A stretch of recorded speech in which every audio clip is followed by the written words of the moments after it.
At launch, we're looking at bringing 4 classes into the game. We've got Rage, which is a heavy melee character. We've got Assassin, which is a much faster melee character with a lot of dynamic movement skills. We've got Energizer, which is kind of our healer, but with a twist. And we've also got Gunner, which is a ranged class which can use multiple different types of ranged weaponry.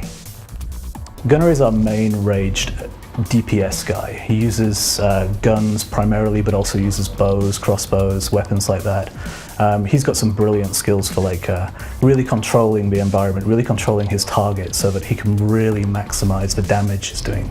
Energizer is my favorite class because it's a really fine line to walk. It's a difficult class to play, but it's very enjoyable when you get it right. You're balancing on that knife's edge of life and death, not only for your friends and companions, but yourself.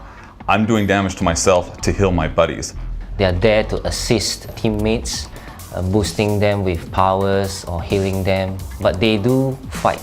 So what's interesting about the concept of the Energizer class is it's kind of a battery. It can draw in energy from mobs and distribute that energy as health to a friendly target. Rage, they are more like a kind of a big, bulky, muscular people, classes which they carry big swords, with big armors. With Rage, what we've got is our Barbarian class, effectively. He's a real heavy hitter. He uses two-handed weaponry. All his swings, they can hit multiple targets at the same time, so there's a lot of AoE skills, and it's also really got some really beefy-looking, sort of oversized weaponry. Assassins are our stealthy class. They would be the ones that hide in the shadows, that come from nowhere.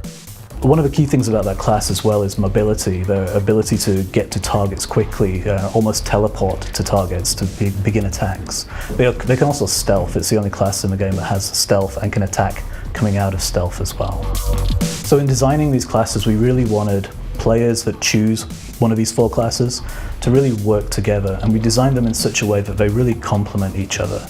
We're not as fixed as some other MMOs. We don't really have just a tank. We don't really have just a healer. We've really softened that down for this game. And it allows everybody to be involved in combat.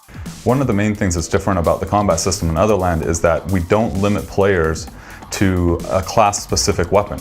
If I'm a Rage player and I like playing Rage, which uses big two-handed weapons, I could also switch to a small sword or to a gun if I'd like to.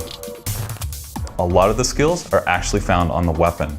So in Otherland, a Rage character could actually be using his class abilities to do his job, whether that's damage or tanking. But then he could also equip, let's say, a gunner shotgun, and it has its own special abilities, and he can then use those abilities in combination with his own Rage class abilities to create really interesting and fun scenarios. We're always working on things. We are actively developing our 5th class, which will be available post-launch, and I'm not going to give too much away, but what would a cyberpunk action MMO be without a hacker?